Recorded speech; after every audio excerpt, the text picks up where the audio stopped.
నేను కొణిదెల పవన్ కళ్యాణ్ అనే నేను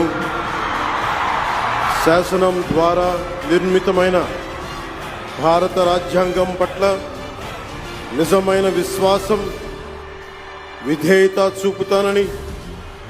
భారతదేశ సార్వభౌమాధికారాన్ని, సమగ్రతని కాపాడుతానని,